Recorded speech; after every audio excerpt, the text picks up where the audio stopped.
پیاوچاکان ئەها ئەولیایانی خوا سێریان کە تەماشایان کە ژیانیان چۆن بووە مردنیان چۆن بووە. ئێمە با من نەگەڕێمەوە بڵێین وەڵا ئەوە مامۆستا باسی پیاوچاکانی پێشی ئێمە کە ئێمە ناگەینەوێ. ئەو پیاوەی ئەم هەفتەی ڕابردووە وەفاتی کرد.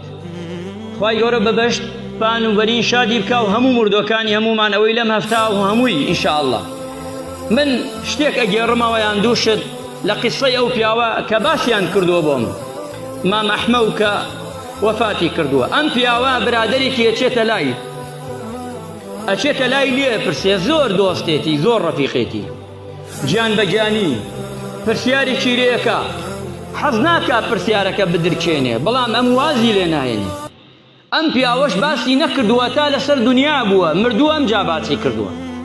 ئەمە وەسیەت بێ بۆ هەمومان هەر کەسێ مرد چاکەکانی دوای خۆی با باسکەین بۆی بۆ خۆی ئیسفادەی هەیە خێری هەیە لەوەیە کەسێ چاوی لێ بکە خێرەکەی بۆ بچێت وە لەوەیە سوودی هەبێ بۆ ئێمەش کە عیبرەت و دەرز بێ لێی وەرگرین. ئەم پیاوە ئەوەی کە بیناسێ ئەزانێ ئەم پیاوە پیاوێکی سادە بوو. ئەوەی کە بیناسێ دڵی کەسی عاجز نەکردو. ئەوەی کە بیناسێ ئەم پیاوە سادە ژیاوە. لەگەڵ ئەمەدا ئەم پیاوە لێ پرسێ ئایا شەوان چەند کات نوێژەکەی بۆ شەو نوێژی یان چەند ساڵە نوێژەکەی؟ ئەم ئەڵێ پێی فڵان کەس ئەمە بەینی من و خوایە پێویست ناکات تۆ ئەم پرسیارە لە من کەی خۆ من بۆ تۆ نایکەم ئەمە بەینی من و خوایە ئەم پرسیارەم لێ مەکە ڕجاءن. ئەو شوازی لێ نایەنێ ئەڵێ بەخوا گەرێ هەر پێم بڵێ بەڵام وعدت پێ دەدەم باسی ناکەم لای یەک کەس بەو وعدە پێم بڵێ باسی نەکردووە لە دوای مردنی باسی دەکا.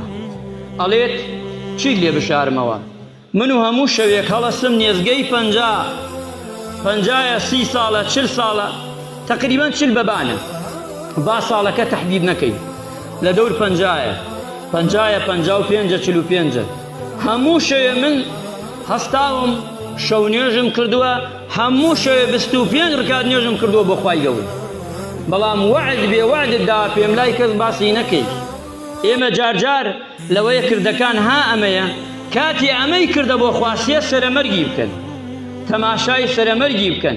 ئەو ڤیدۆیی کە بڵاو دەبێتەوە تەسەور کە لە سەرەمەرگا تۆ کاتێ دەمری کاتێ ڕوح دێتە قڕوت ئاگات لە هیچ نابێنێ. ئەم پیاوە نوێژەکە تەماشاکە لە سەرەمەرگا نوێژەکە یعنی چی یعنی چی؟ بسم الله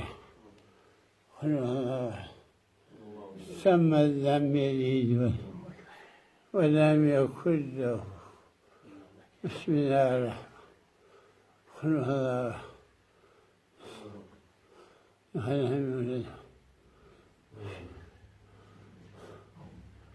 لم يلد ولم يكن له كفوا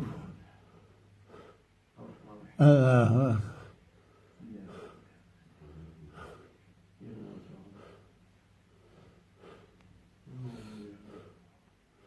لم يلد ولم يولد ولم يكن له بسم الله الرحمن قل هو الله أحد لم يلد ولم يولد ولم يكن له بسم الله الرحمن قل هو الله أحد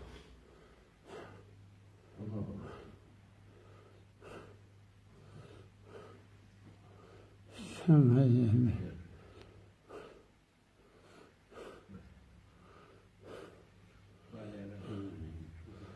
حمدا لله الحمد لله الرحمن الرحيم مالك يوم الدين